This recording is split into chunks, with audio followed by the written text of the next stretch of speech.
안녕하십니까. 금융감독원 은행리스크 업무실의 김범준 팀장입니다. 최근 한국은행에서 최근 1년간 세 차례 금리 인상을 단행하고 있는 등 금리 인상기에 최근 접어들었는데요. 오늘은 금리 인상기 은행 건전성 관리 방안에 대해서 간략히 좀 말씀을 좀 드리도록 하겠습니다. 오늘 말씀드릴 금리 인상기 은행 건전성 관리 방안은 국내 은행의 이제 먼저 건전성 현황을 먼저 개관을 하고요. 그래서 건전성 현황은 이제 수익성, 그다음에 자본 적정성, 그리고 자산 건전성을 먼저 살펴보겠습니다. 그리고 금리 인상이 은행 건전성에 미치는 영향을 살펴볼 텐데, 이거는 이제 현재의 이제 건전성 지표들이 향후에 어떻게 될 것인지에 대해서 예상을 해보는 좀 계기가 되면 될 것 같습니다. 그리고 이제 작년 4월부터 작년이 아니라 이제 20년이니까 재작년이네요. 20년 4월부터 은행의 금융규제 유연화 방안이 추진되고 진행이 되고 있습니다. 그래서 그런 것들이 현재 어떻게 되고 있는지 한번 좀 살펴보겠습니다. 그리고 이제 바젤3 최종안이 이제 도입이 임박을 했는데요. 은행은 아시다시피 이제 글로벌 규제인 바젤 규제를 적용을 받고 있습니다. 그래서 그중 대표적인 바젤3 최종안 도입 현황에 대해서 말씀드리고 그리고 마무리하도록 하겠습니다. 먼저 국내은행의 건전성 현황에 대해서 잠깐 말씀을 드리면요. 먼저 수익성에 대해서 좀 말씀을 좀 드리겠습니다. 수익성은 이제 은행이 얼마나 자금을 잘 보고 있느냐, 돈을 많이 벌고 있느냐에 대한 건데요. 먼저 단기 순이익을 보시면 저희 지금 보면은 이제 2021년 3분기까지 누적 12.9조 원의 단기 순이익을 벌어들이고 있어서 작년 누적 기준 11.6조보다 더 많은 수익성을 거두고 있습니다. 지금 이 수치는 이제 산업은행은 제외된 거고요. 산업은행 같은 경우는 현대상선 관련 수익이라든가 좀 약간 일회성 이익들이 좀 많아서 추세를 보기 위한 차원에서 제외했습니다. 이게 왜 늘어났는지를 좀 뜯어보면 보시다시피 이제 이자 이익이 좀 많이 증가한 부분이 있습니다. 두 번째로는 이제 대손 비용이 전년보다 좀 많이 감소를 한 부분인데요. 일단 이자 이익은 아시다시피 이제 최근 대출 증가세가 좀 많이 늘었습니다. 그래서 대출이 좀 많이 늘면서 이제 분모가 커지다 보니까 이자의 규모가 좀 늘어난 부분이 있고, 또 하나는 2021년도부터 보면 이제 그 NIM으로 되어 있는 순이자 마진을 보시면 19년부터 계속 하락하던 이제 님이 2021년 들어서 상승으로 돌아섰습니다. 그래서 이제 이자 이익의 수익성도 개선되고 그리고 대출도 늘어나고 두 가지 효과가 이제 이자익을 좀 늘리는 부분이 되고요. 그리고 이제 대손 비용이 작년에는 이제 5.9조 원이었지만 올해 2020년 기준 5.9조 원이었지만 2021년 3분기 누적으로 1.7조 원으로 좀 많이 감소했습니다. 근데 아시다시피 대손 비용은 이제 대손 충당금의 이제 누적액의 변동을 이제 계산하게 되는데요. 그래서 2020년에는 이제 코로나19와 관련해서 좀 선제적으로 좀 많이 좀 적립하고자 하는 니즈가 있었고, 그렇게 해서 이제 좀 많이 적립을 했었고, 그러다 보니까 약간 기저 효과의 영향으로 2021년에는 단기 비용으로는 좀 더 적은 금액이 계산되게 됐습니다. 다음으로 자본 적정성 관련해서 좀 말씀을 좀 드리겠습니다. 그래서 자본 비율을 보면 가장 대표적인 지표인 BIS 비율, 총자본 비율 기준으로 말씀을 드리면 21년 9월 말 기준 17.02%로 2022년 말 16.52%보다 0.5% 포인트 더 증가했습니다. 이렇게 상승한 이유는 아무래도 이제 앞서 말씀드린 이제 단기 순이익의 증가에 좀 많이 기인할 것이고요. 좀 여기서 좀 눈여겨볼 부분은 이제 19년 말 대비해서 이제 20년 말을 비교를 하면 이제 1.3% 포인트 좀 큰 폭으로 증가했습니다. 근데 요거는 이제 뒤에 좀 말씀드리겠지만 바젤3 최종안의 신용 리스크 부분 조기 도입의 효과로 좀 보시면 될 것 같고요. 그리고 이제 17%라는 수치 자체는 규제 비율인 이제 10.5%를 크게 상회하고 있습니다. 참고로 좀 말씀을 드리면 이제 저희가 규제 비율을 얘기할 때는 이제 최소 준수 비율 8%에다가 자본 보정 완충 자본 2.5%를 더한 10.5%가 현재 규제 비율이고요. 그리고 이제 4대 은행이라고 얘기하는 뭐 신한우리금 뭐 이런 은행들하고 농협까지 5개 은행은 이제 시스템적 중요 은행으로 해서 1%의 추가 자본을 적립해야 됩니다. 그래서 1%가 추가가 되고 그다음에 현재는 부과가 되고 있지 않지만 그 경기대행 완충 자본 2.5%까지 부과가 될 시에는 최대 14%까지 총자본 비율 규제 비율이 올라갈 수 있습니다.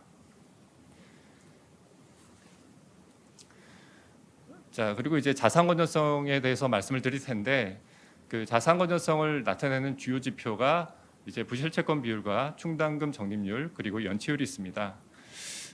보시면 이제 부실채권 비율과 연체율은 17년 이후로 시계열적으로 봤을 때 기업 가계 다 막론하고 다 하락을 지금 하고 있고요. 하락이라는 것은 이제 자산 건전성 지표가 매우 개선되고 있다라는 표현이 됩니다. 그래서 이제 뭐 역대 최저치 수준을 지금 기록하고 있는데 사실 이 절대적 수치보다는 여러 가지 좀 해석을 좀 해야 될 부분이 좀 있습니다. 왜냐하면은 이제 연체율 같은 경우가 이제 가장 중요한 지표가 될 수 있는데 왜냐하면 이제 제일 처음에 나타낸 지표이기 때문에 연체율 자체가 이제 낮아지는 이유는 기본적으로 분모 효과가 있습니다. 대출이 많이 늘어나게 되면 연체는 그대로 발생하더라도 연체율은 감소할 수가 있고요. 또 하나는 뭐 최근에 이제 코로나19 관련된 금융규제 유연화 방안 이런 것들도 영향을 끼쳤을 수 있습니다. 그런 것들로 해서 이제 연체율이 좀 하락한 부분이 있고요. 그다음에 이제 부실채권 비율의 경우에는 저희가 이것을 계산을 할 때 우리나라에서 뭐 NPL 비율이라고 하는 거에 대해서 이제 뭐 무수익 여신 비율일 수도 있고 고종 이하 여신 대비 비율일 수도 있습니다. 그래서 저희 같은 경우는 이제 고종 이하 여신을 이제 총 여신으로 나눠서 이제 부실채권 비율을 구하게 되는데요. 고종 이하의 건전성 분류를 할 때 가장 중요한 기준이 연체율입니다. 결국에는 이제 연체율에 따라서 부실채권 비율도 떨어지고 있다라고 보시면 되고요. 그다음에 충당금 적립률이 지금 현재 21년 9월 말 150%가 넘습니다. 그러니까 부실채권 대비해서 충당금을 적립한 금액이 1.5배라는 건데 일단 절대적인 수치로는 상당히 높은 게 맞습니다. 그래서 이게 단순히 봐서는 되게 안전하다, 안정적이다라고 볼 수도 있겠지만 뭐 여러 가지 또 감안을 해야 됩니다. 왜냐하면은 연체율이 이렇게 많이 낮아졌다는 거에 어떤 분모 효과 아까 말씀드렸던 그리고 이제 그런 뭐 금융규제 유연화 방안 이런 것들이 좀 영향이 있었기 때문에 그런 것들을 좀 감안을 해야 될 거고요. 그래서 일단 고종이하 여신 자체가 연체가 줄어들므로 인해서 좀 통상적인 수준보다는 좀 낮게 발생을 했고 그다음에 21년도 20년도에 이제 코로나19 관련된 충당금 적립이 확대된 부분 이런 것들이 좀 있기 때문에 약간 좀 일시적 현상으로도 좀 볼 수 있는 그렇게 좀 보면 좋을 듯합니다. 다음으로 이제 금리 인상이 은행 건전성에 미친 영향에 대해서 간략하게 좀 짚고 가겠습니다. 이건 뭐 좀 기본적인 얘기일 수는 있는데요. 일단 금리가 올라가게 되면 은행이나 이런 이제 금융자산에 대한 이제 예금이나 이런 쪽으로 좀 많이 자금이 이동을 하게 됩니다. 그렇게 되면 이제 부동산 등 실물 자산의 가격 하락이 좀 예상이 될 수 있고요. 그 다음에 뭐 채권 가격은 아시다시피 금리와 정반대의 역외관계를 갖습니다. 그래서 채권 가격이 하락을 하게 되면 기본적으로 이제 그 회사채나 이런 부분들의 조달 시장이 좀 경색이 될 수 있습니다. 왜냐하면은 채권이라는 게 뭐 일단 이자이익을 향유하는 부분도 있겠지만 어떤 사고팔 트레이딩을 통해서 이제 캐피탈 게인을 얻고자 하는 니즈도 있는데 그런 부분들이 좀 이제 위축되는 상황이 될 수가 있고요. 그리고 이제 금리가 인상이 되게 되면 당연히 이자율도 그러니까 내가 대출을 받았을 때 이자도 많이 내야 되는 상황이 됩니다.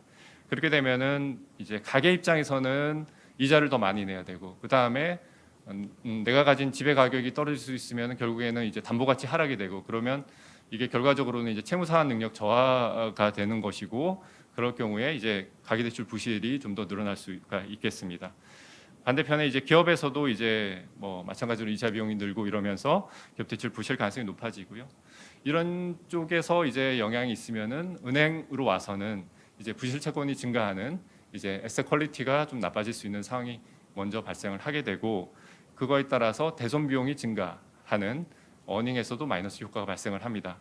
다만 이제 이자 비용이 차주 입장에서는 부담이지만 은행 입장에서는 더 많이 늘게 되면 이익이 되는 것이죠. 그래서 그런 부분에서는 이제 은행의 이자 부문의 수익성은 좀 좋아질 수 있습니다. 그렇게 돼서 이제 수익성 쪽에서 플러스 마이너스 효과가 대손 비용과 이자 이익에서 나기 때문에 은행의 자본 적정성은 그 대손 쪽에, 그러니까 결국에는 얼마나 부실이 많이 발생하는지에 따라서 좋을 수도 있고 나쁠 수도 있고, 그러니까 단순하게 어떤 방향으로 좋다 나쁘다를 얘기할 수는 없다. 그렇게 좀 보시면 되겠습니다. 약간 추가 설명을 좀 드리면요. 아까 이자 이익이 왜 늘어난지에 대해서 일단 은행의 이제 세 가지 측면에서 이제 예대금리 확대 부분을 말씀드릴 수 있겠습니다. 일단 뭐 앞서 첫 번째 수익성 쪽에서는 제가 순이자 마진 개념을 말씀을 드렸고, 여기서는 예대금리 차인데 사실상 뭐 동일하게 보셔도 되고요. 순이자 마진은 이자이익을 이자 수익 자산으로 나눈 비율입니다. 예대금리 차는 이제 예금의 평균금리와 대출의 평균금리의 차이를 말씀을 드리는 거고요. 그래서 기본적으로는 뭐 같은 방향으로 움직인다라고 보시면 됩니다. 그래서 세 가지 정도 생각을 해봤는데요. 첫 번째는 이제 이자율 곡선의 스티프닝, 그러니까 좀 가파르게 서는 모양입니다. 그래서 플래트닝 한 상태에서, 그러니까 금리 하락기에는 사람들이 이제 향후 몇 년 후에도 금리가 계속 하락할 거라고 예상을 한다면 장기 금리에 대해서 높은 금리를 줄 이유가 없는 거죠. 그럴 경우에 이제 플래티닝 하다가 이제 금리 인상기가 되고 상승기가 되면 장기 금리에 대해서 사람들이 다들 5년, 10년 후에는 금리가 오를 거야라는 기대를 하게 됩니다. 그러면 이제 단기 금리보다는 장기 금리가 좀 더 빠르게 오르는 현상이 발생이 되고요. 실제로 우리나라의 이제 19년 말 국고채 3년 물과 1년 물의 그 예대금리 차가 19년 말에는 0.03% 포인트였다가 21년 말에는 0.45% 포인트로 예대금리 차가 확대가 되고 있습니다. 그래서 이런 부분들이 영향을 끼치게 되는데요. 그 이유는 은행에 보면 이제 예금 쪽은 이제 대부분 1년 이내 만기의 고정금리 형태로 가지고 가고 있습니다. 그러다 보니까 금리 만기가 좀 짧게 되고요. 대출 쪽은 물론 이제 변동금리도 있긴 하지만 이제 뭐 주택담보대출이나 이런 뭐 거에서는 뭐 그 장기 고정금리 대출도 좀 있습니다. 그러다 보니까 이제 장기 고정금리 대출에 대해서는 은행들이 보통 5년물 은행채 또는 국고채의 장기물을 이제 기준금리로 사용하고 있고요. 그러다 보면 이제 그런 이자이익이 좀 더 많이 발생될 수 있는 상황이 되겠습니다. 그리고 또 하나는 이제 조달 쪽에서 저원가성 예금입니다. 그래서 우리가 보통 예금 같은 경우는 0.1% 정도의 저금리로 보통 이제 저희가 예금을 하고 활용을 하는데요. 이거는 뭐 장기 자금 운용보다는 결제성 자금들을 많이 예치하게 됩니다. 근데 이런 부분들이 사실 뭐 은행의 예수금에서 상당 부분을 차지하고 있습니다. 그래서 금리가 떨어지는 하락기에는 은행 수익성에 약간 마이너스 요소가 되는 부분이지만 금리 상승기에는 좀 플러스가 됩니다. 왜냐하면은 보통 은행들이 이제 예대율이라고 해서 예금하고 대출의 규모를 비슷하게 맞춰놓고 있습니다. 근데 만약에 금리가 상승할 경우에는 대출 금리는 오르지만 예금 금리는 저가성 예금은 올릴 이유가 없거든요. 그러다 보면은 은행의 이자 이익이 좀 더 확대되는 현상이 있습니다. 그리고 이제 세 번째는 이제 변동금리입니다. 아까 뭐 예수금 얘기하면서 만기 얘기하면서 말씀드렸지만 예수금의 경우에는 대부분 1년 이내 만기의 고정금리 형태를 갖고 있고 대출의 경우에는 변동금리가 좀 더 많은 비중을 갖고 있습니다. 그렇다 보니까 변동금리의 대출이 이자율 충격, 상승 충격이 왔을 때 좀 더 빨리 반영하는 부분이 있겠습니다. 그리고 이제 은행 건전성에 미친 영향 중에 아까 제가 말씀드렸던 거는 이제 자산 건전성, 자본 적정성, 수익성 측면을 좀 말씀드렸고요. 제가 뭐 하나 더 말씀드린 거는 이제 리퀴디티 유동성 쪽입니다. 그래서 유동성에 대해서 좀 더 말씀을 드리면 그 우리나라 국내 은행의 대표적인 이제 유동성 규제가 유동성 커버리지 비율입니다. 이거는 이제 바젤 3 규제이고요. 그래서 유동성 커버리지 비율을 보면 이제 고유동성 자산을 30일간 현금 유출액으로 나누는 겁니다. 이걸 좀 쉽게 풀어서 얘기하면은 은행이 스트레스 상황에서 30일간을 유동성을 버틸 수 있느냐를 보는 겁니다. 그러면 이제 저희가 고유동성이라고 하는 이유는 뭐냐면 일반적으로 뭐 자산 중에서도 뭐 그 쉽게 현금화가 가능한 국채나 이런 것들은 좀 낮은 거래 비용으로 현금화를 할 수 있습니다. 그렇지만 뭐 회사채 중에서도 뭐 정급 본드라든가 이런 것들 투자하고 있다라고 하면 스트레스 상황, 그러니까 경기 침체가 되거나 거래가 활성화되지 않은 상황에서는 쉽게 현금화하지 못합니다. 그런 것들에 대해서 가중치를 주고요. 그렇게 해서 현금화를 할 때에 얼마나 이제 현금화를 할 수 있냐를 기준으로 고유동사 자산을 구하고, 그래서 30일간 이제 얼마나 은행들이 그걸 가지고 버틸 수 있냐를 보는데, 만약 금리 인상이 되게 되면 아까 말씀드렸듯이 이제 채권 가격이 이제 금리와 반대기 때문에 채권 가격이 하락을 하게 되고, 은행들이 이제 대부분 고유동성 자산 채권으로 많이 보유를 합니다. 그래서 일단 분자가 이제 낮아지고, 그다음에 그 분모의 경우에도 순현금 유출액이라는 거는 이제 은행 입장에서는 예금이 중도 해지가 되면 유출이 되는 거고, 대출이 대출이 많아지게 되면 그것도 유출입니다. 근데 대출 상환이나 이런 것들을 다 고려해가지고 순현금 유출액을 구하게 되는데요. 만약에 금리가 올라가서 대출 상환 능력이 차주가 저하됐다라고 한다면은 기존에 뭐 예금 들었던 것들 깨야 될 것이고, 그다음에 대출도 상환을 원래 해야 될 기일이 됐는데 은행한테 와서는 연장 안 되겠느냐 이렇게 할 것이고, 그렇게 하다 보면은 결국에는 순현금 유출액이 증가할 수 있습니다. 그렇게 되면 이제 유동성이 좀 악화될 수 있다라고 보시면 될 것 같고요. 다음으로 좀 넘어가겠습니다.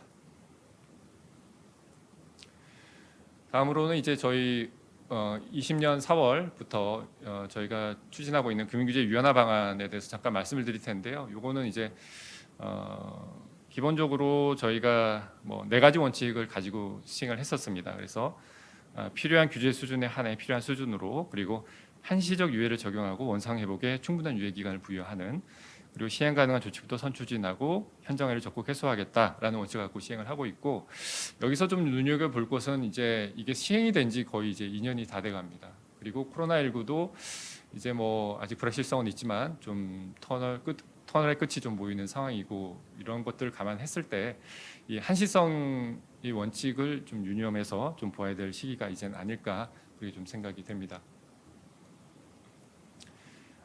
은행 쪽만 좀 따로 말씀을 드리면, 이제 자본 적성성 규제는 모두 조치가 완료됐습니다. 그래서 바젤 3 최종안 중에서 신용 리스크 최종안은 이제 조기 시행이 됐고요. 그래서 2020년 2분기부터 2021년 2분기까지 해서 15개 국내 은행이 조기 도입을 실시했습니다. 그리고 8개 은행 지주는 모두 도입을 했고요.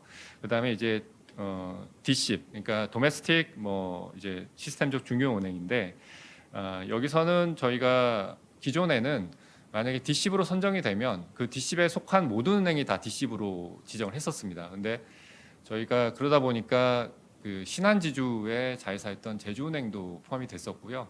근데 이제 제주은행은 아시다시피 상당히 소규모 은행입니다. 뭐 자산이 10조도 안 되는. 뭐 그렇다 보니까 좀 사실은 규제 부담이 과도하게 있었던 부분도 있었고 해서 작년에 선정할 때는 제주은행은 제외했습니다. 그리고 거액 익스포저 규제도 이것도 바젤 규제이고요. 이것도 이제 원래는 21년에 시행될 예정이었으나 연기를 한 상태입니다. 다음으로 유동성 규제입니다. 그래서 뭐 아까 말씀드렸던 유동성 커버리지 비율 LCR 규제 수준을 한시적으로 완화했고, 요 규제는 이제 올해 3월 말까지 일단 연장된 상태에 있습니다. 그리고 예대율의 경우에도 원래는 이제 100%가 규제 비율인데요. 5% 포인트 이내 위반에 대해서는 제재 등 불이익을 면제하는 것으로 규제 완화를 했고 3월 말까지 연장을 실시하고 있습니다. 그리고 이제 개인사업자 대출 가중치가 원래는 하향을 일시적으로 했었는데, 요거는 이제 작년 말에 종료가 됐고요. 그 가중치는 이제 저희가 가계대출이나 이런 부분보다는 이제 생산적 금융으로 자금 이동을 유도하기 위해서 가계대출에는 가중치를 좀 더 많이 주고, 그다음에 기업대출에는 조금 더 덜 주고 하는 그런 가중치 규제를 수행하고 있는데, 개인사업자 대출에 대해서는 일시적으로 하향한 부분은 원상복귀가 되었습니다. 그리고 산업은행에 대한 이제 NSFR 순안정자금 비율 규제에 대해서는 2020년 6월 말까지 지금 적용 중에 있습니다.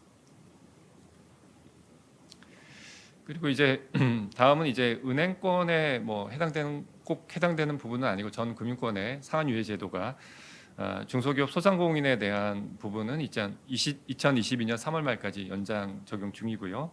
개인 채무자의 경우에는 단일 채무자, 그러니까 한 단일 금융기관에서 이제 좀 프리워커스 할 수 있는 대상이 되면은 이제 그 원금 상환 유예를 지원하고 있는데, 그건 6월 말까지 연장이 됐고, 그다음에 다중 채무자 등에 대해서는 신용회복위원회에서 채무 조정을 할 수 있습니다. 이런 부분들은 작년 말에 상시 제도화가 되었습니다. 다음으로는 이제 저희 바젤 3 최종안 도입 현황에 대해서 잠깐 간략하게 말씀드리겠습니다. 아시다시피 이제 2013년도에 이제 바젤 3를 처음에 도입을 했었고요. 근데 이제 2013년도에 바젤 3는 실질적으로는 뭐 이제 그 저희가 BIS 비율을 산출할 때 보면은 BIS 비율은 유형 가중 자산분의 규제 자본을 이제 산출하게 됩니다. 근데 이제 2013년도에는 이제 규제 자본 위주로 해서 이제 좀 규제 개혁이 됐었습니다. 그래서 기존에는 총자본 하나만 봤었던 거를 보통주 자본, 기본 자본으로 나눠서 하고, 그다음에 이제 그 자본증권에 대해서도 기존에는 없었던 이제 그 삼각효 그 폰부, 그러니까 포인트 오브 난 어베일리비티 그에서 그 상각될 수 있도록 요건을 더 강화하는 그런 자본증권 강화나 자본 규제를 강화하는 측면에서의 최종안이 이제 바젤 3가 13년도에 도입이 됐었고, 분모 부분, 그러니까 위험가중 자산에 대한 부분은 계속 논의가 됐었습니다. 그리고 이렇게 해서 이제 저희가 최종안이 한 17년 정도에 나왔었고요. 그래서 그 부분을 이제 도입을 하게 되는데, 저희가 2023년도에 원래는 이제 도입 예정이 이제 바젤 규제 공고안입니다. 그런데 저희가 QIS, 그러니까 계량 영향 분석을 했었을 때 우리나라는 도입을 했더니 오히려 자본 비율이 올라갔습니다. 그래서 그런 부분들도 감안을 했고, 그다음에 이제 코로나19의 상황 등을 감안해서 신용 리스크 부분은 좀 조기 도입을 좀 한 상태에 있습니다. 그리고 이제 뭐 또 하나 더 말씀을 드리면은 이제 자본 하한 규제가 좀 더 들어오게 되는데요. 기존에도 자본 하한 규제가 있었습니다. 자본 하한에서 잠깐 말씀을 드리면, 은행들은 이제 BIS 비율을 산출할 때 유형가중 자산을 크게 표준 방법과 내부 모형을 사용하는 내부 등급법 두 가지 중에 하나를 선택해서 사용합니다. 근데 이제 아무래도 표준 방법보다는 내부 모형을 사용할 때 유형가중 자산이 더 적어지게 되고요. 그러다 보면 이제 BIS 비율이 많이 올라가게 되는데, 최소한의 이제 그 규제 수준은 좀 맞춰야 되겠다라는 비교환성 제고 측면에서 자본 하한, 그러니까 표준 모형 수준의 뭐 일정 비율 이상은 꼭 가져가야 된다, 유형가중 자산으로라는 규제가 자본 하한입니다.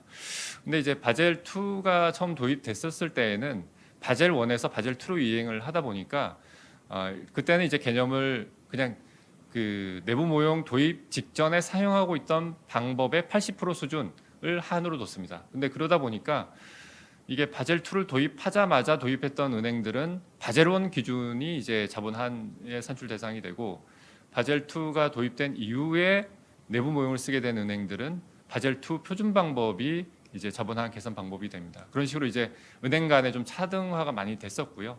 그렇게 좀 혼란이 있고, 그러다 보니까 뭐 사실 바젤 3 도입 이전에, 이 최종안 도입 이전에는 뭐 그런 국민은행, 뭐 신한은행 이런 은행들이 한 10년 전에 끝낸 바젤 1을 계속 계산하고 있었어야 되는 거예요. 그리고 이제 은행 간 비교 가능성도 많이 떨어지고, 그러다 보니까 이번 바젤 3 최종안에서는 그 자본 하한의 기준을 바젤 3 최종안 기준의 표준 방법의 72.5%로 통일을 시켰습니다. 그래서 그런 부분들이 좀 바뀐 부분이 되고요. 이 하한은 경과 규정이 적용돼서 현재는 이제 60%를 적용을 하고 있고, 순차적으로 상승이 되겠습니다. 다음으로 시장 리스크입니다. 시장 리스크는 이제 신용 리스크에 비해서는 사실 뭐 은행에 미치는 영향, 임팩트는 좀 크지는 않을 거는 같아요. 왜냐하면은 유형가중 자산이나 우리나라의 트레이딩 계정이 이제 뭐 외국 은행에 비해서 많지는 않기 때문에 크지는 않지만, 이 제도의 복잡성이나 규제의 어떤 난이도 측면에서는 뭐 신용 리스크보다는 더 높다고 할 수가 있습니다. 그래서 기존에 이제 표준 방법인 내부 모형이 있었는데, 일단 저희 바젤에서는 지금 현재 그 바젤 3, 바젤 2.5라고 표현을 할게요. 그냥 기존의 바젤 2.5 기준의 표준 방법을 간편법으로 내리고, 좀 더 그 리스크 민감도를 제고한 방안으로 표준 방법을 새로 만들었습니다. 그래서 이제 국내 은행들이 현재 지금 저희 금감원하고 공동으로 TF를 구성을 해서 논의를 하면서 이슈들 좀 클리어해 가면서 지금 도입을 준비하고 있고요. 지금 예상으로는 23년도 1월부터 시행하는 걸로 준비를 하고 있습니다. 마지막으로 이제 운영 리스크입니다. 저희가 필라원이라고 보통 부여하는 리스크의 범위가 이제 이 세 가지가 되는데요. 필라원이라고 하는 거는 이제 직접 비율 규제입니다. 그래서 이제 신용, 시장, 운영 리스크에 대해서는 별도의 위험 가중 자산을 산출을 하고 그에 따라 위험도에 맞는 규제 자본을 저희가 요구하고 있는데요. 운영 리스크의 경우에는 이제 현재 뭐 기초 지표법이라든가 표준 방법, 내부 뭐 고급 방법 이렇게 세 가지가 있는데 이것들을 한 가지 신표준 방법으로 단일화시켰습니다. 왜냐하면은 기존의 방법에서는 이제 단순하게 회사의 규모만을 한다든가 아니면은 회사의 과거 손실 경험을 반영하더라도 뭐 내부 모형의 좀 신뢰성이 좀 이제 확보되지 못하는 좀 사항들이 좀 있었고 그런 것들을 이제 신표준 방법으로 하면서 회사의 영업 규모 플러스 과거 손실 경험을 둘 다 표준적으로 반영하는 방안으로 좀 바꿨습니다. 그래서 이것도 이제 23년도에 이제 도입이 예정되어 있습니다.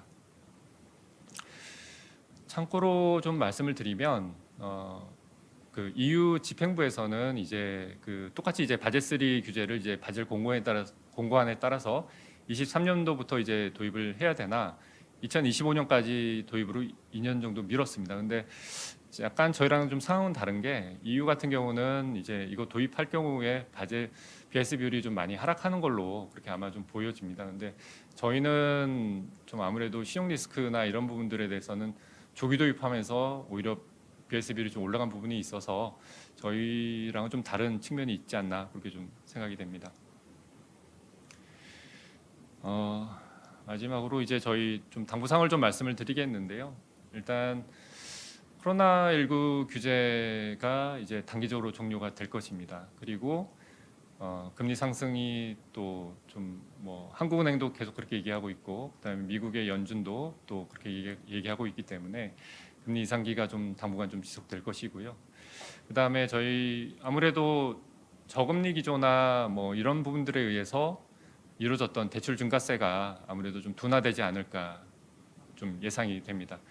이렇게 되면 아까 처음에 저희가 건전성 현황을 좀 보여드리면서 말씀드렸던 그런 것들이 이제 좀 풀어지게 되는 거죠. 뭐냐면은 연체율이나 이런 것들이 계속 내려왔는데 그런 것들이 이제 유연화 방안이나 저금리 기조라든가 그다음에 대출 증가세가 확대됨으로 인한 분모 효과라든가 이런 부분들에 기인한 부분이 컸었습니다. 근데 그런 부분들이 다 이제 다른 방향으로 이제 전개가 된다면 결국에는 수면 아래에 이제 뭐 있었던 그런 부실들이 드러나게 되는 거를 일단 우리가 지금 대비해야 될 상황으로 좀 보여집니다. 그래서 옆에 네 가지 정도 얘기를 드렸는데 일단 뭐